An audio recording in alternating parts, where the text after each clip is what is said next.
Electoral bond a scam, electoral bond expose Modi. ऐसी video आपने भी यूट्यूब पर खूब देखी होगी और कुछ लोभी यूट्यूबर ऐसी वीडियो बनाकर आम जनता को बेवकूफ़ बना भी रहे हैं। दरअसल इसके पीछे बहुत बड़ा प्रोपेगेंडा काम कर रहा है।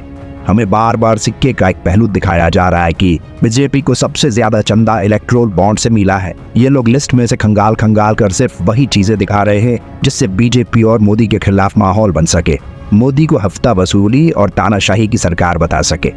लेकिन इन बिकाऊ लोगों को ये कौन बताए कि ये सब मोदी सरकार में ही पारदर्शी हुआ। इससे पहले तो आम जनता को चंदे के ऊपर बात करना भी जुर्म था। अब कम से कम ये तो जान पा रहे हैं कि किन राजनीतिक पार्टियों ने किन किन से और कितना चंदा लिया, क्योंकि मोदी के आने से पहले कौन कितना चंदा ले रहा था इसका कोई हिसाब नहीं था। आज मोदी की पारदर्शी नीति की वजह से एक लिस्ट तो है जिस पर आज ये गोदी मीडिया बवाल मचा रही है और जनता भी बड़ी मासूमियत से इनका तमाशा देखने जा रही है। आप लोगों को सिक्के के दूसरे पहलू को समझने की जरूरत है, सच्चाई खुद सामने आएगी। अगर आप इलेक्ट्रोल बॉन्ड की सच्चाई जानना चाहते हैं तो सुनिए। एक नेता को चाहिए आलसी जनता और उन्हें देने के लिए काला चंदा। आपको पता ही होगा, एक चुनाव जीतने के लिए अपना भोकाल जमाना पड़ता है और उसके लिए खर्चा करना पड़ता है। हर जगह फ्लैक्स बैनर और निकालनी पड़ती है, रैलियां, और इन सब में होता है भर भर के खर्चा और कुछ पैसे इलीगल तरीके से जनता में भी उड़ाए जाते हैं। अब इतना पैसा कोई नेता अपनी जेब से तो लगाएगा नहीं। अब उसकी मजबूरी है चंदा लेना, और चंदा देने वाला आज के ज़माने में कोई भामाशाह तो मिलेगा नहीं जो फ्री में चंदा देगा। अब वो चंदे के बदले कुछ तो मांगेगा ज़रूर, और ऐसा ही कुछ होता भी आ रहा है, चाहे वो कांग्रेस का राज हो या बीजेपी का शासन। पर आपको पता है, इलेक्ट्रोल बॉन्ड 2018 में आया, उससे पहले ये सारा चंदा किसकी जेब में जाता था? 2018 से पहले इलेक्ट्रोल ट्रस्ट होता था जो सारी कॉर्पोरेट कंपनियों का चंदा इकट्ठा करता और फिर सारी राजनीतिक पार्टियों में बराबर बांट देता। मतलब कोई कंपनी डायरेक्ट किसी पार्टी को चंदा नहीं दे सकती थी, और ये भी एक बढ़िया तरीका था जिससे सभी पार्टियों को चंदा मिल जाता।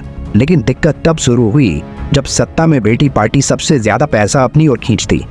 अब इसी घोटाले में पारदर्शिता लाने के लिए इलेक्ट्रोल बॉन्ड लाया गया, जिससे दो तरह की पारदर्शिता मिली। पहली, चंदा देने वाले के अकाउंट में साफ साफ दिखाया जाएगा कि उसने कितने बॉन्ड्स खरीदे, और दूसरा, हर पार्टी को मिला हुआ चंदा उन्हें दिखाना पड़ेगा और बताना पड़ेगा कि कितना मिला और किससे मिला। अब जो लोग इलेक्ट्रोल बॉन्ड को घोटाला बता रहे हैं उनसे एक बात पूछनी चाहिए कि आज तो तुम्हारे पास सबूत है, लेकिन 2018 से पहले किन पार्टियों ने किन किन आतंकवादियों से चंदा लिया और उनका इस्तेमाल किन जगहों पर किया, इसके ऊपर भी इन लोभी लोगों को अपनी नज़ाकत पेश करनी चाहिए, जिससे इतिहास में हुए घोटालों का पता चले। लेकिन नहीं, ये बिकाऊ लोग सिर्फ वही चीजें दिखा दिखा कर भारतीय जनता को बेवकूफ बना रहे हैं जिससे लोगों का ब्रेन वॉश हो सके, और ये लोग गलत चीजों को भी इतनी जोर जोर से कहते हैं कि वो सही बन जाए। अब आप लोग ही बताइए, क्या आज से पहले किसी सरकार ने कोई चंदा नहीं लिया जो आज मोदी के चंदा लेने पर ये लोभी लोग इतना बवाल मचा रहे हैं? पर सच्चाई सिर्फ ये है कि इनको इलेक्शन जितना है और इनके पास कुछ बचा नहीं बोलने को, इसलिए ये लोग गड़े मुर्दे उकाड़ रहे हैं और अपना खानदानी पेत्र अपना रहे हैं।